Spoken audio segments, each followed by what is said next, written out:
Geography, resource and development. ठीक है, resources and development, संसाधन क्या है, इसके बारे में हम लोग पूरा पहले पार्ट में पढ़ चुके हैं और अब हम लोग थोड़ा डिटेल यहाँ पर करेंगे। तो सबसे पहले है कि what is a resource. Resource क्या है, संसाधन क्या है। तो मैंने आपको बताया था, जो यूजफुल हो, एक्सेसिबल हो और लोगों को सेटिस्फाई करे और जरूरत पूरा करे। तो वही सारी चीजें जो आ जाएगी वो किस में आ जाएंगी, वो आ जाएगी रिसोर्सेस में। हिंदी में हम लोग कहते हैं संसाधन। आप एकदम क्लियर समझना, संसाधन जब तक आप नहीं समझेंगे आप आगे नहीं बढ़ सकते, क्योंकि ये क्लास 10 के ये ज्योग्राफी आपको सिखाएगा, ये पार्ट, ये लेसन आपको सिखाता है कि हमारे लिए क्या रिसोर्सेस है। जैसे आप अगर नेचुरल में बात करेंगे तो वाटर की बात करते हैं, यानी पानी। पानी हमारे लिए रिसोर्स है। जो हमारे पास मिनरल्स है, यानी खनिज संपदा है, फॉरेस्ट है, ये सारे के सारे रिसोर्स हैं। हम लोग ह्यूमन में भी बनाया गया, मतलब मनुष्य के द्वारा भी कुछ रिसोर्सेस आप देखते हैं।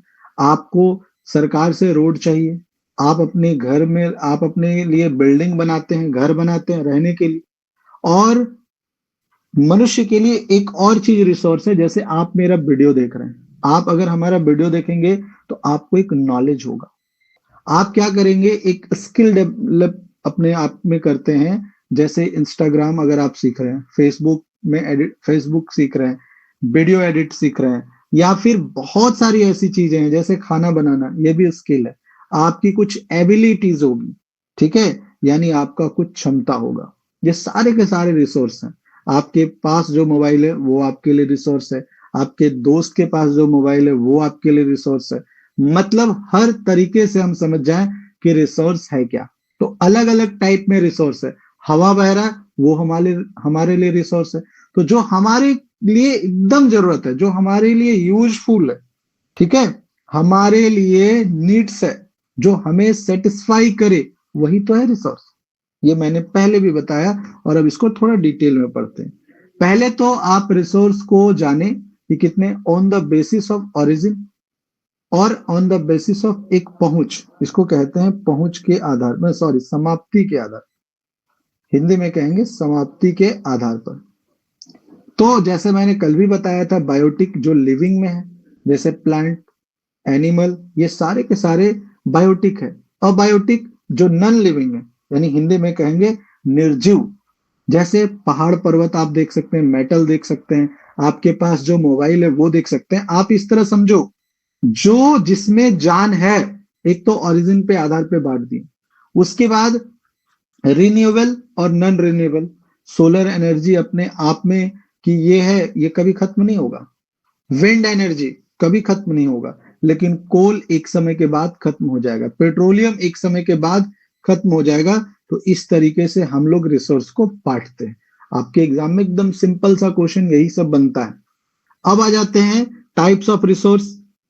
ओनरशिप के आधार पे एक इंडिविजुअल, मैंने बताया कि आपके पास एक शॉप है, आपका दुकान है, आपके पास जो मोबाइल है, आपका अपना एक घर है, ये सारा का सारा किस में आ जाए, इंडिविजुअल में आ जाए। कम्युनिटी, आप हो सकता है कोई गार्डन खरीदे, 4-5 लोग मिलकर और वहां पर अपना गार्डन में सारे लोग घूम रहे, एक सोसाइटी का गार्डन होगा, वो कम्युनिटी हो गया। नेशनल, यानी पूरे इंडिया लेवल पे बात करेंगे, इंडिया का अपना कुछ है, श्रीलंका का हो सकता है कुछ हो, अमेरिका का कुछ है, इस तरह की चीजें। इंटरनेशनल में आ जाए तो भाई इंटरनेशनल में बहुत सारी ऐसी चीजें हैं, जो बहुत सारी एग्जांपल मैंने लिखा है कि ओपन ओशियंस, मतलब जो भी आपको यहाँ पर दिखाई देता है समुद्र, वो सारे के सारे इंटरनेशनल है। चाइना का भी हाथ है उसमें, इंडिया भी उसमें आ जा सकता है, बांग्लादेश भी आ जा सकता है, हर कोई आ जा सकता है। लेकिन इंडिया का अपना एक फॉरेस्ट है, तो उसमें सिर्फ इंडिया अपना नियम बनाएगा, कानून बनाएगा। मिनरल्स, उसमें इंडियन अपना, मतलब गवर्नमेंट ऑफ इंडिया पूरा तामझाम करेगी, या मतलब उसको निकालेगी, फिर बनाएगी, फिर बेचेगी, उसमें और कोई अदर कंट्री।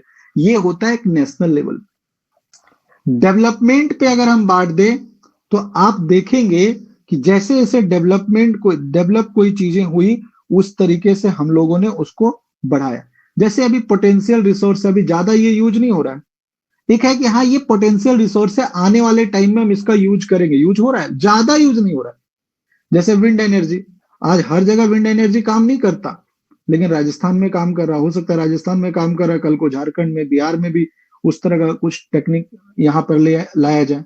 फिर है डेवलप्ड रिसोर्स, जो डेवलप्ड है, जैसे कोयला हम लोग यूज कर रहे हैं, शुरुआत से डेवलप्ड है। पेट्रोल हम लोग यूज कर रहे हैं, वो हमारे लिए डेवलप है। स्टॉक जो हमारे भंडार में है, जैसे हाइड्रोजन फ्यूल, आने वाले टाइम में हम लोग हाइड्रोजन फ्यूल का यूज करेंगे।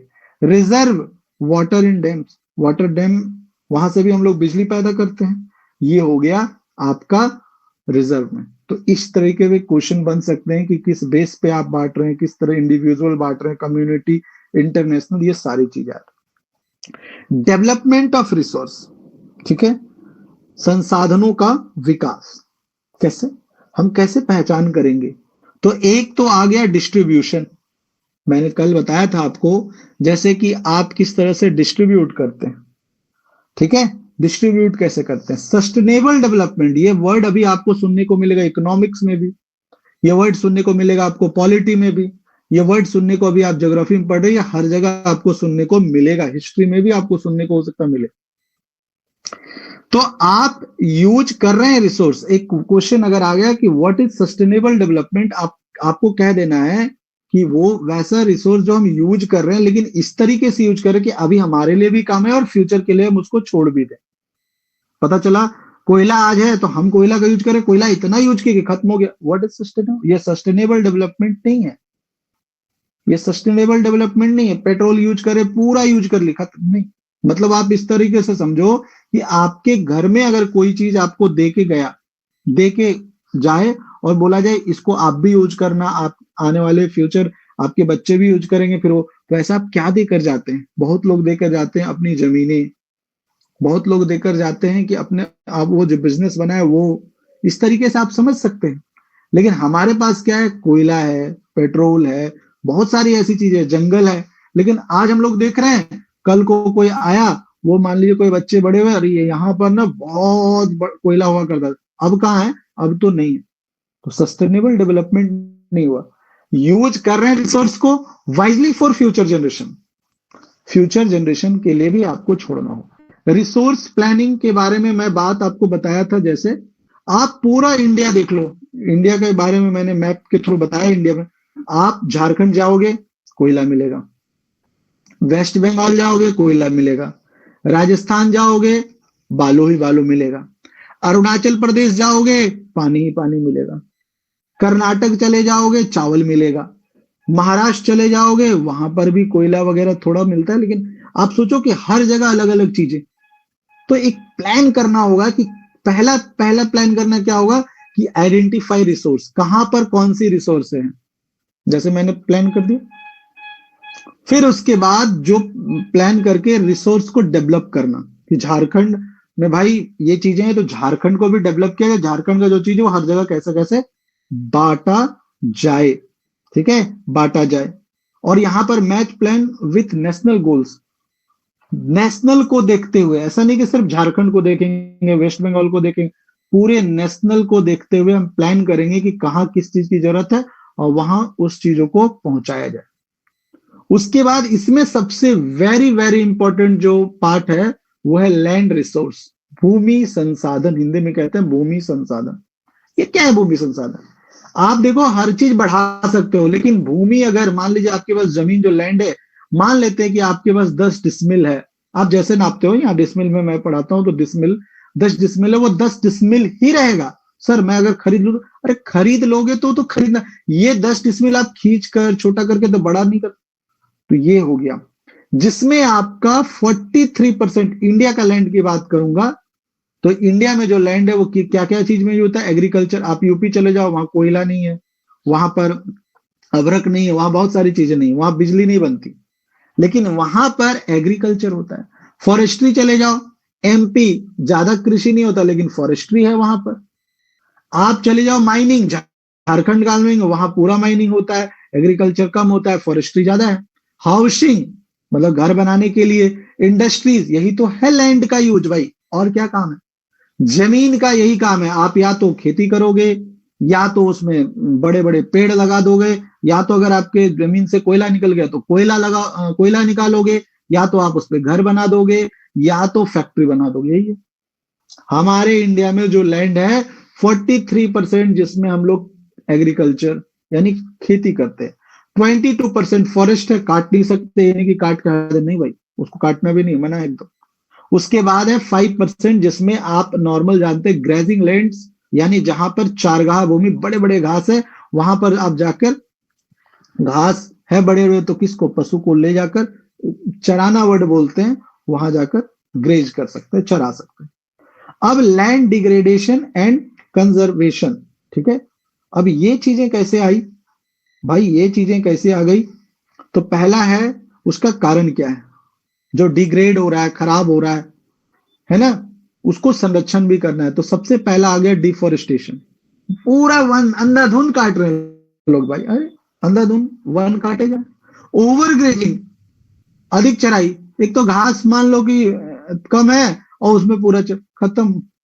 इंडस्ट्रियल एक्टिविटीज, अब इंडस्ट्रियल एक्टिविटी है तो उसमें भी ध्यान रखना होगा कि इंडस्ट्रियल एक्टिविटी में जो है कि कितना ज्यादा आप उद्योग लगा दे रहे हो, कितना ज्यादा इंडस्ट्रीज लगा दे रहे हो। जितना ज्यादा एक्टिविटी कीजिएगा उतना जल्दी आपका भूमि खराब होगा। माइनिंग हो रहा है, कोयला जहां से निकल गया वो जमीन थोड़ी ना काम का ना, खत्म। कंजर्वेशन मेथड, कंजर्वेशन मेथड्स, अब आ जाए एफोरेस्टेशन। अब आप कंजर्व कैसे कर सकते हो, बचा कैसे? जब डिफोरेस्टेशन वन की कटे तो उसको बचाओ, ओवर ग्रेजिंग हो रहा है तो उसको उसको कंट्रोल करो ग्रेजिंग को। इंडस्ट्रियल एक्टिविटीज हो रहा है तो इंडस्ट्रियल एक्टिविटी को आपको थोड़ा रोकना होगा। माइनिंग हो रहा है तो माइनिंग को भी थोड़ा कम करना होगा। प्रॉपर वेस्ट मैनेजमेंट करना होगा, नहीं तो फिर क्या होगा, लैंड डिग्रेडेशन होता चला जाएगा और फिर आप कोई काम नहीं कर पाएंगे। हमारे यहाँ सॉइल जो है वो एक इंपॉर्टेंट रिसोर्स है, जिसे हम कहते हैं मृदा। इसे आने वाले पार्ट में हम लोग पढ़ेंगे। फिलहाल के लिए इसको यहीं रोकते हैं, फिर मिलते हैं हम लोग नेक्स्ट पार्ट में। थैंक यू, मिलते हैं हम लोग नेक्स्ट पार्ट में। वीडियो अच्छा लगा तो लाइक कीजिए, शेयर कीजिए।